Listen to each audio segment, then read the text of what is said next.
Hi everyone, welcome back. So let's start with the new series of this Eon topic.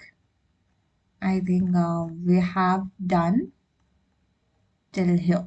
So let's start with a new topic. So let's see what this topic holds for us. There is no getting away from the fact that ignoring customer preferences would be bad for business. So let's start with the first passage, which is quite big. Even when they don't involve prejudices or unjustified associations, customers' perceptions about whether an assistant is good looking and indeed the perception of job recruiters are usually a product of internalizing appearance norm. That is, rules concerning how we should look that reflect conventional aesthetic preferences. Some of these norms may have gained currency over many generations as a result of the way that being disposed to act from them when choosing sexual partners bestows evolutionary advantages. As Nancy Edkoff argued in Survival of the Prettiest 2000, perhaps this is true of norms that favor unblemished skin or symmetrical faces. But other appearance norms expressing aesthetic preferences emerge from practices that are specific to particular cultures and may even be a product of differences in power and privilege. For example, the emergence of norms regarding tightly coiled hair as messy or favoring narrow rather than broad noses or lighter over darker skin tones can perhaps be fully explained by the way in which they reflect and perpetuate racial hierarchies. That is, they come to be endorsed because they legitimate the power and privilege that accrues to membership in particular racial groups. Even when norms are not the product of power and privilege, their application may end up benefiting a people who are already advantaged and further disadvantaging those who are already disadvantaged. Think here of norms biased against women or the elderly or both, such as norms that regarded youthfulness as part of what it is to be an attractive woman, which Pope's thinks are influencing decisions at the BBC. So let's read this passage quite in details because it needs some details explanations and understanding.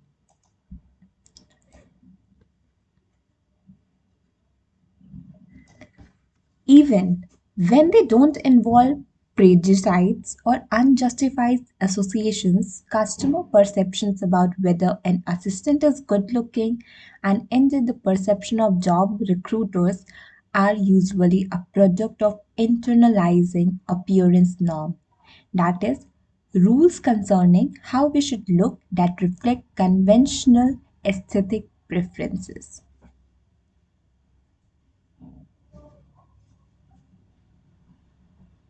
So, what this sentence is trying to say that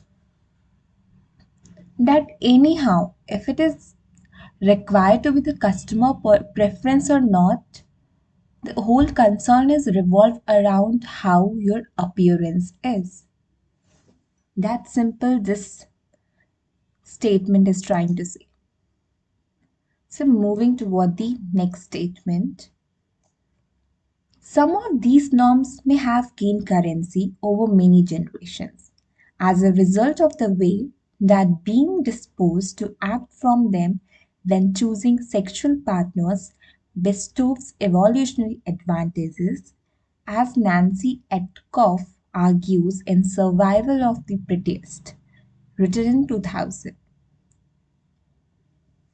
So here author is trying to say that in some cases we will also consciously or unconsciously just prefer the prettiest one, especially while choosing your partner, and which is also mentioned in Nancy Adcoff's book Survival of the Prettiest. Perhaps this is true of norms that favor unblemished skin or symmetrical faces. So this line is, if you can understand, this line can say that we unintentionally favored unblemished skins and symmetrical faces, those who are looking attractive. So we can just, everyone got attracted. So they get favor because of their looks. But other appearance norms expressing aesthetic preferences emerges from practices that are specific to particular culture and may even a product of differences in power and privilege. For example, the emergence of norm regarding tightly coiled hair as messy or favoring a narrow rather than broad noses or lighter over darkened skin tones can perhaps be fully explained by the way in which they reflect and perpetuate a racial hierarchy. That is, they come to be endorsed because they legitimate the power and privilege that accrues to membership in a particular racial groups. So what this whole sentences are trying to say that we knowingly or unknowingly favor broader noses over narrow noses over the broader one, tightly coiled hair over a messier one, fair skin over the darker one. So it's also about our thinking, a thinking of society, a thinking of mannerism, you can also say that, but it's about how we personally see the things. If you look someone who have a messier hair and on the other hand someone who have a tightly coiled hair, we just believe or just we can tend towards that tightly coiled hair person. That example is author is trying to give here. Why? Because it shows the power and privilege of that particular person. Even when norms are not the product of power and privilege, their application may end up benefiting a people who are already advantaged and further disadvantaging those who are already disadvantaged. So it's this kind of a scenario. The person who are already, we can say, attractive one, they already get advantage of their looks. And on the other hand, the person who are not that much of good looking, they already get disadvantage in their lives. Thinking here of a norms biased against a woman or the elderly or both, such as norms that regarded youthfulness as part of what it is to be an attractive woman, which Popes thinks are influencing decisions at the BBC. So it's here given that, just like in the case which is mentioned earlier, that a young woman is getting more advantage over the elder one because they are more attractive. So this whole passage is trying to say that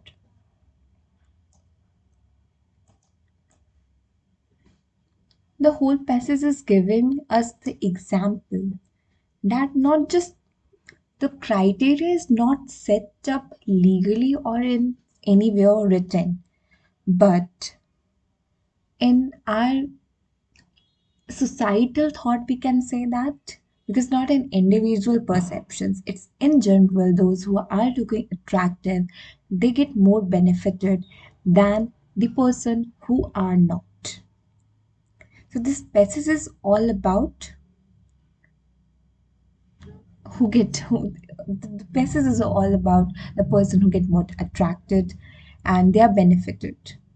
There is no such criteria. The customer, who are the customer? We are the customers. It's our own thinking. Not there is some particular group of people who called as a customer. We are the customers, and it's our whole thinking. It's a thinking of society that we look the things in that way. So here, we need to change our own thinking. So the title of this whole passage is "Who Get More Advantage Over Who Get Disadvantage." And what we can take from here is that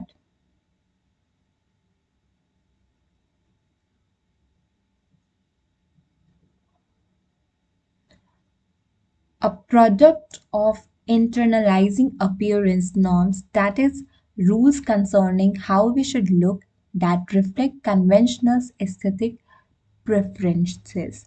This line we should take.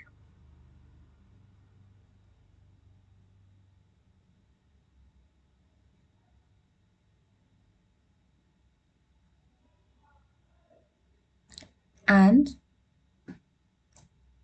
other appearance norms expressing aesthetic pref- preferences emerges from practices that are specific to particular cultures and may even be a product of difference in power and privilege.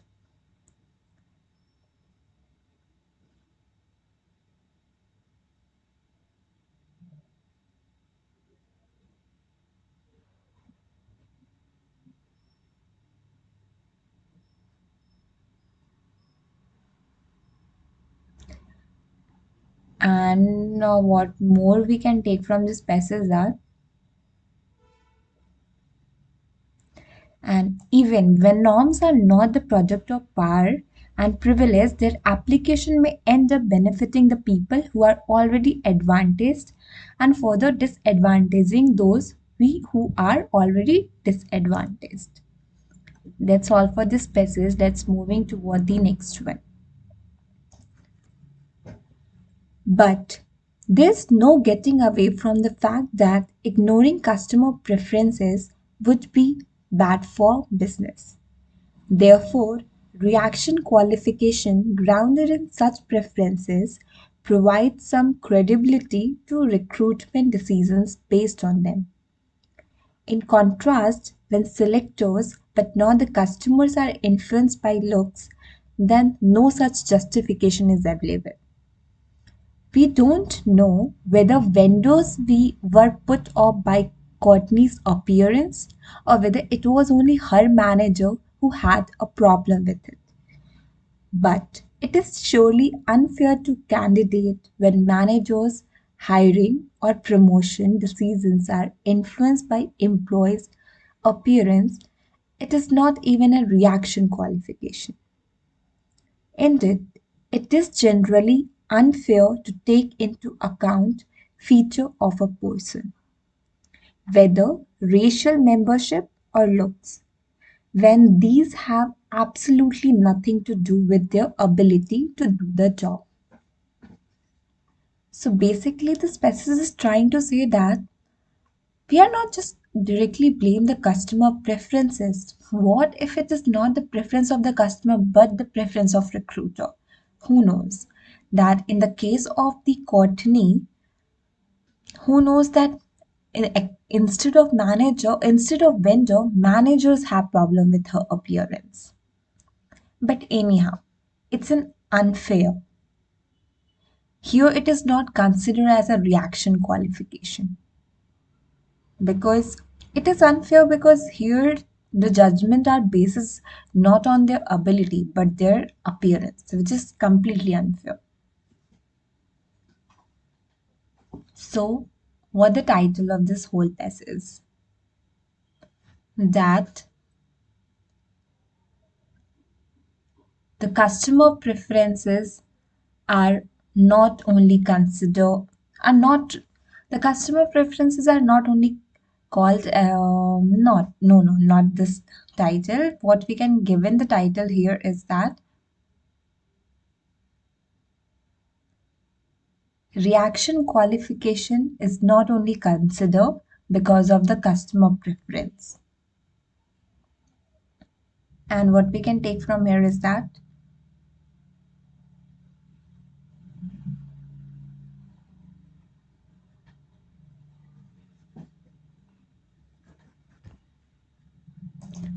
firstly, when selectors but not customers are influenced by the looks, then no such justification is available.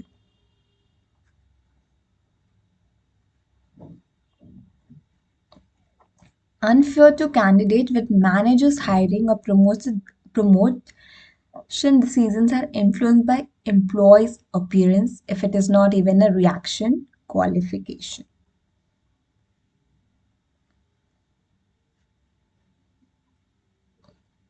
So that's all for this passage. Let's moving toward the next one. Prejudice and the negative association concerning various appearance features unfairly reduce the range of career opportunity for people with these features. This then contribute to an unjust distribution of resources and may even reinforce structural injustice. According to Daniel Hammerem's analysis of data from United States in Beauty Pace 2011, the overall beauty premium for the above average looking women compared with the below average looking women is 12%. For above average men compared with the below average looking men is 17%. Perhaps appearance is a legitimate qualification for some jobs, such as modeling, in which case not all inequalities will be unjust, but often lookism seems analogous to racial discrimination and condemnable for many of the same reasons. So, what the author is trying to say here is that, firstly, the author is trying to say that there are some career opportunities where there is a qualification for the localism, just like in the case of modeling, but still there are some inequalities there because of some racial discrimination.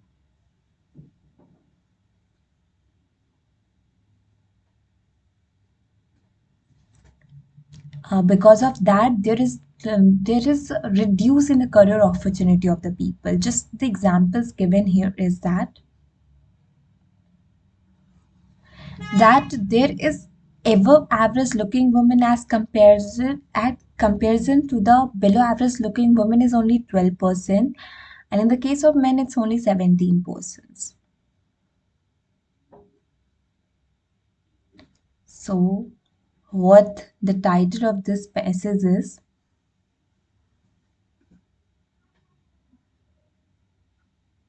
inequalities in different forms. And what we can take from here is that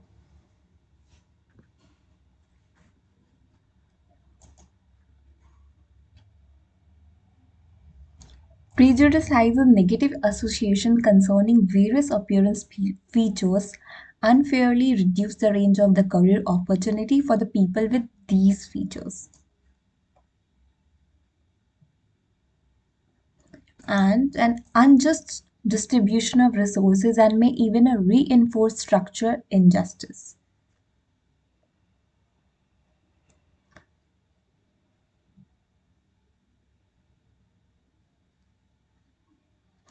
Lookism seems analogous to racial discrimination and other condemnable for many of these reasons. So that's all for this passage. Let's moving toward the next one. But there are also cases of localism that are rather different from racial discrimination because they involve responding to chosen features of appearance, such as tattoos, hairstyles, and piercings. It is tempting to say that if a person is disadvantaged by an appearance feature, they have chosen in full knowledge that acquiring it will affect their employment prospect. Then there is no injustice, but even here, customers may be opposed to such features for not good reason. For example, when tattoos are unjustifiably associated with aggression or mental health problem. It is fair in a job market to disadvantage a person by her choices when that disadvantage reflect the prejudices of selectors or customers responding negatively to feature she has chosen for herself, and that may even have become a part of her identity. So basically what this whole passage is trying to say that it is not only uh, a looks your appearance matter which cause you disadvantage in job opportunity, but in many cases our own choices create a disadvantages for us, just like a person who have a tattoos, who have a funky hairstyles and piercings, which just creates a negative environment and just a negative features, then people will not appreciate, then that's the chances that you will not get good opportunity in your life.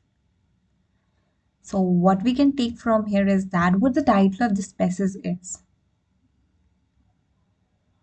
this advantage created by the people by themselves. And what we can take in from here is that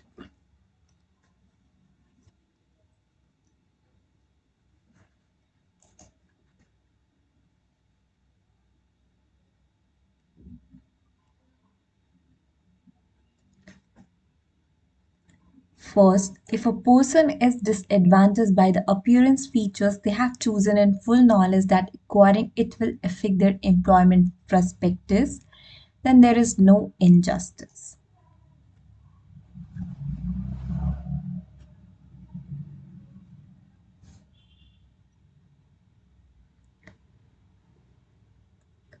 And another word line we can take,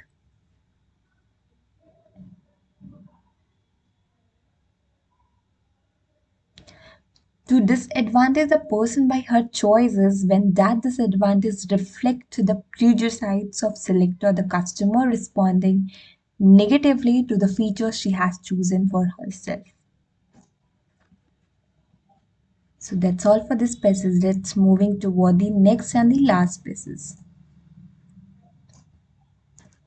People may also make choices designed to improve their chances in particular job market. For example, they may have liposuction, boxin injections, or hair transplants, often to appear younger. This is especially so in visual media, where, as perps point out, a part of what it is for women to be attractive is to look youthful. It would be easy to describe these interventions as chosen, but we should hesitate before doing so.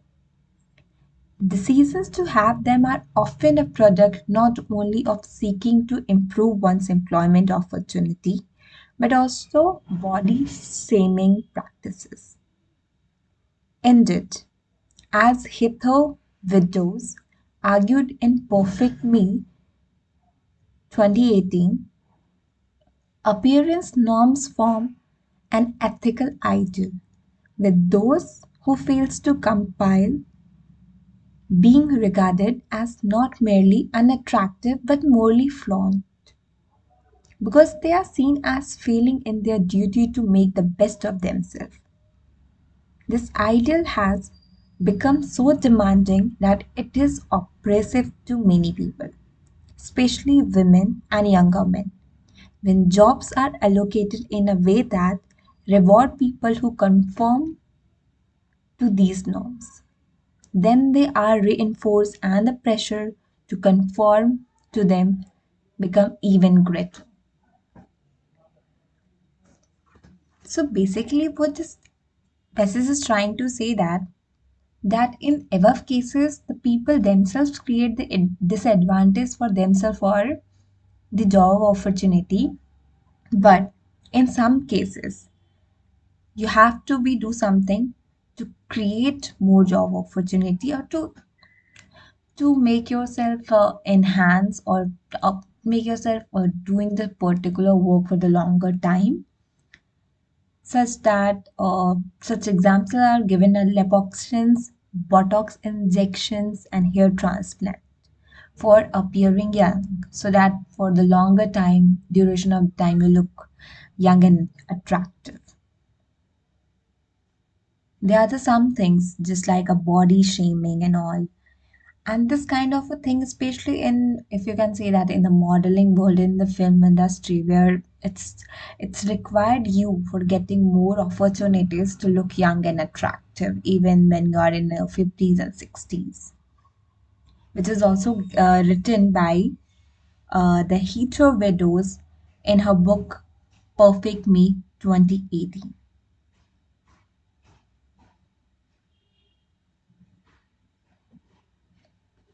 So what the title given to this passage is,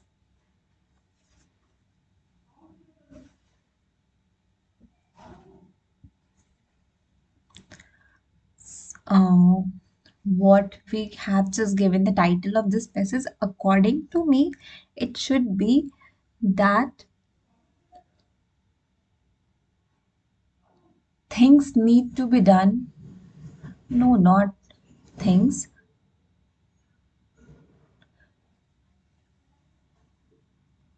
We can say looking young or attractive for the longer duration of time also required. No, not this. Not seems good for this passage.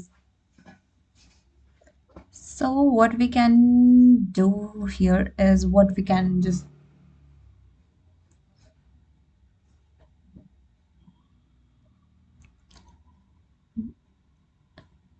being youthful create a pressure to become a great to become even greater. And what we can take from here is that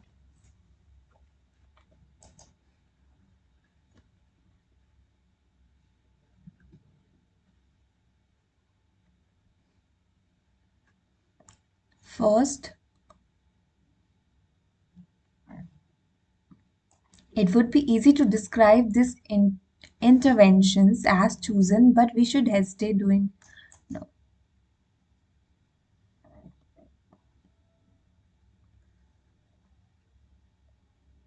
First, the people may also make choices designed to improve their chances in particular job market, and this is it.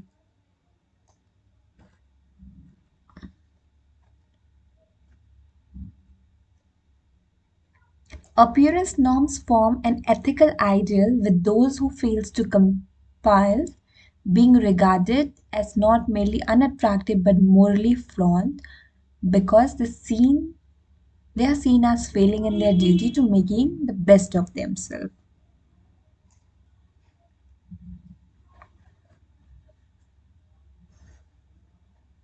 Reinforce and the pressure to conform to them become even greater. So that's all for today. So let's see you guys tomorrow with another series of this particular Aeon topic. As of now, have a great day.